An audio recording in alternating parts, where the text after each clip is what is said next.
ಕುಡಿಯುವ ನೀರಿನ ವಿಚಾರಕ್ಕೆ ಸಂಬಂಧಪಟ್ಟಂತೆ ಹಾಲಿ ಶಾಸಕ ಮತ್ತು ಮಾಜಿ ಸಚಿವನ ನಡುವೆ ಟಾಕ್ ವಾರ್ ನಡೀತಾ ಇತ್ತು. ಕೆಲವು ಕ್ಷಣಗಳವರೆಗೆ ಹೈಡ್ರಾಮಾ ಕೂಡ ನಡೀತು. ಹೊಸಪೇಟೆಯ ಚಿತ್ತವಾಡಗಿ ಶುದ್ಧ ನೀರಿನ ಘಟಕದ ಬಳಿಯಲ್ಲಿ ಒಂದು ಹೈಡ್ರಾಮಾ ಕ್ರಿಯೇಟ್ ಆಗಿತ್ತು. ಎಂಎಲ್ಎ ಗವಿಯಪ್ಪನಿಗೆ ಫೋನ್ನಲ್ಲೇ ಆನಂದ್ ಸಿಂಗ್ ತರಾಟೆಗೆ ತೆಗೆದುಕೊಂಡಿದ್ರು. ಮಾಜಿ ಸಚಿವರು ಹಾಲಿ ಶಾಸಕರನ್ನ ಫೋನ್ನಲ್ಲೇ ತರಾಟೆಗೆ ತೆಗೆದುಕೊಂಡಿದ್ರು. ಟ್ಯಾಂಕರ್ಗಳಿಗೆ ಕುಡಿಯುವ ನೀರು ಸರಬರಾಜು ಮಾಡುವಂತಹ ವಿಚಾರಕ್ಕೆ ಸಂಬಂಧಪಟ್ಟಂತೆ ಹಾಲಿ ಶಾಸಕ ಹಾಗೂ ಮಾಜಿ ಸಚಿವರ ನಡುವೆ ಗಲಾಟೆ ನಡೆದಿದೆ. ಆನಂದ್ ಸಿಂಗ್ ಬೆಂಬಲಿಗರ ಟ್ರ್ಯಾಕ್ಟರ್ಗಳಿಗೆ ನೀರು ತುಂಬುವಂತಹ ವಿಚಾರಕ್ಕೆ ಸಂಬಂಧಪಟ್ಟಂತೆ ಕಿರಿಕುಂಟಾಯಿತು.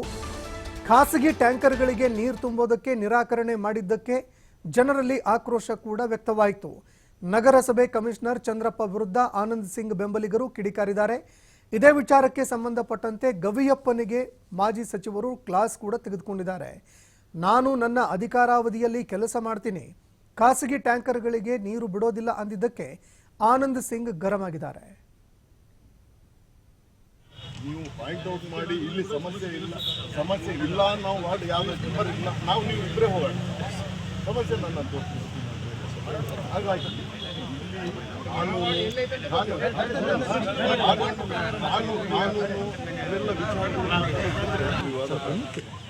ಈಗ ಬಂದಿರೋದು ನಾನು ಬಹಿರಂಗವಾಗಿ ಹೇಳಿದ್ರೆ ಬಹಿರಂಗವಾಗಿ ಮಾಡಬೇಕಾದಾಗ ನೀವು ನನಗೆ ಹೇಳಬೇಕಾಗ್ತದೆ.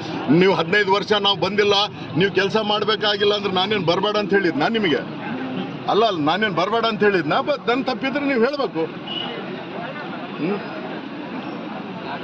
ಸರ್ ನೀವು ಹಂಗಾಗಂಗಿಲ್ಲ ಸರ್, ಹಂಗಾಗಿಲ್ಲ ಸರ್.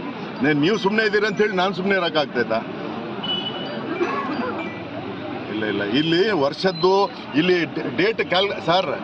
ಡೇಟ್ ಕ್ಯಾಲ್ಕುಲೇಷನ್ ಅಲ್ಲ, ಇಲ್ಲಿ ನೀರಿನ ಸಮಸ್ಯೆ ಇರೋದ್ರಿಂದ ಇಲ್ಲಿ ಇಲ್ಲ. ಪ್ಲೀಸ್ ನೀವು ಅಧಿಕಾರಿಗಳಿಗೆ ಹೇಳ್ರಿ, ಇಲ್ಲದೆ ಹೋದ್ರೆ ನಾವು ನೀರನ್ನ ನಿಂದ್ರಿಸೋದು ಮಾತ್ರನ ಗ್ಯಾರಂಟಿ. ಅದು ಬರ್ರಿ, ಬಂದು ನೀವು ಜನರಿಗೆ ಏನು ಉತ್ತರ ಕೊಡ್ತೀರೋ ಕೊಡ್ರಿ, ನೀವು ಜನರಿಗೆ ಏನು ಉತ್ತರ ಕೊಡ್ತೀರೋ ಕೊಡ್ರಿ.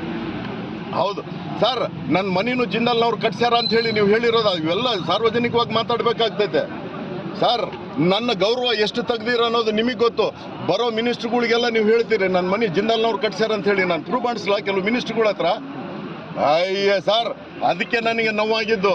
ಹೋಗ್ತಾ ಬರ್ತಾ ನನ್ನ ಮನೆ ತೋರಿಸ್ತೀರಿ, ಜಿಂದಾಲ್ನವ್ರು ಕಟ್ಸ್ಯಾರ ಅಂತ ಹೇಳಿ ತೋರಿಸಿರೋದು. ಇದೆಲ್ಲ ನಿಮ್ಗೆ ಗೊತ್ತಿಲ್ಲ ಅನ್ಕೊಂಡಿದೆ. ನಿಮ್ಮ ಮಿನಿಸ್ಟ್ರುಗಳು ಹೇಳ್ಯಾರ, ನಿಮ್ಮ ಮಿನಿಸ್ಟ್ರುಗಳು. ಇವೆಲ್ಲ ಬಾಯಿ ಬಿಡ್ಸೋದು ಬೇಡ ನನಗೆ. ನೀವು ಆತ್ಮಸಾಕ್ಷಿ ಸಾಯಿಬಾಬನ ಮೇಲೆ ಆಣೆ ಇಟ್ಟು ಹೇಳ್ರಿ, ಮಾತು ಹೇಳಿಲ್ಲ ಅಂತ ಹೇಳಿ ನಾನು ಈಗಲೇ ವಾಪಸ್ ಹೋಗ್ತೀನಿ. ಅಲ್ಲಲ್ಲ, ಮತ್ತೆ ಹಂಗಾಗಿ ಜಿಂದಾಲ್ನವ್ನು ಕಟ್ಸ್ಕೊಡ್ತಾನೆ. ನನ್ನ ಮನೆ ಜಿಂದಾಲ್ನವ್ದು ಇದ್ದಂಗಿದ್ರೆ ಇಲ್ಲ ಮಾತಾಡಿದ್ರೆ ನಿಮ್ ಹೊಲ್ಸು ತಿಂದಂಗ ನಾನು. ಚಾಲೆಂಜ್, ನಿಮ್ಮ ಬಗ್ಗೆ ಒಂದು ಮಾತು ಹೇಳಿದ್ರೆ ನಿಮ್ ಹೊಲ್ಸು ತಿಂದಂಗ ನಾನು. ನಿಮ್ಗೆ ಗೌರವ ಭಾಳ, ನಿಮ್ಗೆ ನಿಮ್ಮ ಮನೆಗೆ ನಿಮ್ಮ ಕುಟುಂಬಕ್ಕೆ ಎಲ್ಲರಿಗೆ ಗೌರವ. ಒಂದು ಮಾತು ಸಿಂಗುಲರ್ ಆಗಿ ಗವಿಯಪ್ಪ ಅಂತನೂ ಇಲ್ಲ, ಗವಿಯಪ್ಪ ಸರ್ ಅಂತ ಹೇಳಿ ಮಾತಾಡೋದು ನಾನು. ಅಷ್ಟ್ರ ಮಟ್ಟಿಗೆ ಗೌರವ ಕೊಡ್ತೀನಿ ನಾನು. ಇಲ್ಲ ಸರ್, ನೀವು ಬರಬೇಕು, ಈ ಮಟ್ಟಕ್ಕೆ ಹೋಗೈತಂದ್ರೆ ನಾವು ಇಲ್ಲಿ ಬಂದ್ ಮಾಡ್ತೀವಿ. ನೀವು ಏನು ಅಧಿಕಾರ, ನಿಮ್ಮ ಹತ್ರ ಅಧಿಕಾರ ಐತೆ, ಅಧಿಕಾರ ಚಲಾಯಿಸ್ರಿ ನಮ್ಮ ಮೇಲೆ ಅಷ್ಟೇ. ಇನ್ನು ಇದಕ್ಕಿಂತ ಹೆಚ್ಚಿಗೆ ನಾವು ಏನು ರಿಕ್ವೆಸ್ಟ್ ನೀವು ಇಲ್ಲ ಅವ್ರಿಗೆ ಹೇಳ್ರಿ, ಟ್ಯಾಂಕರ್ಗೆ ಯಥಾಸ್ಥಿತಿ ಹೋಗ್ಲಿ ಅಂತ ಹೇಳಿ ಕಳಿಸ್ರಿ ಅಷ್ಟೇ. ದುರ್ಬಳಕೆ ಬೇಕಾದ್ರೆ ದುರ್ಬಳಕೆ ಆದ್ರೆ ಕ್ರಮ ತಗೊಳ್ರಿ. ನಮ್ಮ ದುರ್ಬಳಕೆ ಆದ್ರೆ ಕ್ರಮ ತಗೊಳ್ಳಿ. ಸ್ಪಾಟ್ ಗಾಡಿ ಸೀಸ್ ಮಾಡ್ರಿ, ಗಾಡಿನ ಇದು ಮಾಡ್ರಿ. ದುರ್ಬಳಕೆ ಆದ್ರೆ ಸೀಸ್ ಮಾಡಂತ ಹೇಳ್ರಿ. ಜನರಿಗೆಲ್ಲ ಮಾಡೋದು ಅಲ್ಲ, ಈಗ ನೀವು ಅವ್ರಿಗೆ ಹೇಳ್ತೀರಾ. ನಾನು ಯಾಕೆ ಈಗ ನಾನು ಕಟ್ ಮಾಡಿದ್ರೆ ಏನಾಗ್ತದೆ ಸರ್, ಮಾಡಬೇಕಾದಾಗ ನೀವು